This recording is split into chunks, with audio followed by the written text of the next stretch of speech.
Hello everyone, this is Moses from Zaatar Gardens. Do a quick video right now. It's about 75 degrees or less, 8 o'clock at night. Feels really nice. Some doves flew right now.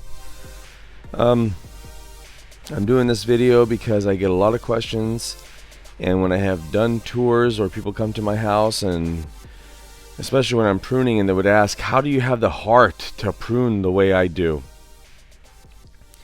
Quickly, if you don't prune, then you're not going to get what you wanted. Trees aren't made to look like a lollipop. They're not meant to have a bare trunk and then grow nicely up top. It's all meant to be a bush, or at least I think so. Even in Yosemite with the redwoods, you can't see the trunk all the way down. It's branches all the way down to the ground, unless animals break it off. So if you want a certain result, you have to intervene. So like this, I have a paver pathway here, as you can see, that I like to walk on and think about life, about the garden, about financials, about my brand, so forth and so forth, or my family. But sometimes a lot of trees get in the way.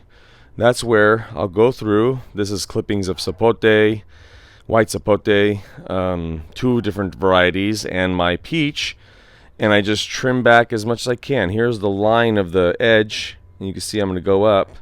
You see how nothing goes past it except for way up here, which I'm going to probably be cutting right after this video. But you want that. You want a nice clean cut. You don't want to deal with stuff like that. You don't want to walk around your trees, step on the floor, fall over. You made a path. You are the master of your garden, not the other way around. That's why they call it master gardener, in my opinion. So trim what you have to. You think I wanted to trim this Vernon sapote this far back? I trimmed a branch this big, but I can't have that much growing in that direction. The weeping Santa Rosa plum, which is doing really well, by the way, as you can see right here. I won't show too much of it, but you can see how it grows out and weeps. Well, I have to cut it back. I cut back some of the Subel sapote, but you can see nice and even, going straight up. I don't want nothing in my way.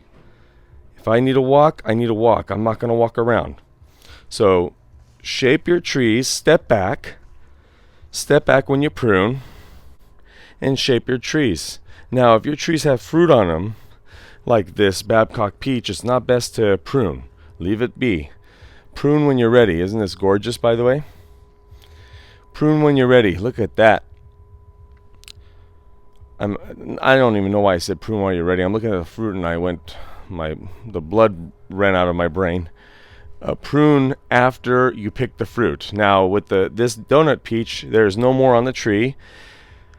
If I had to do a hard count other than thinning the fruit, okay, I'll include that number. Thinning the fruit and what fell on the floor or rotted on the tree because it was too much, at least 300 peaches.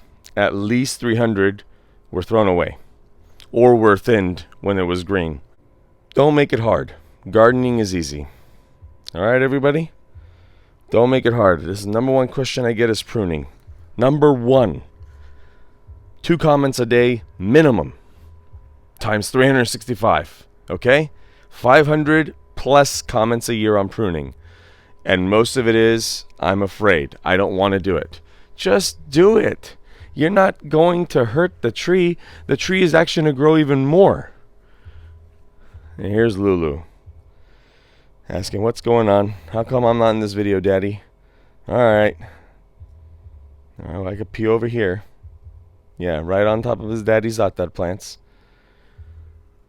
Alright, everybody. Happy gardening. Remember.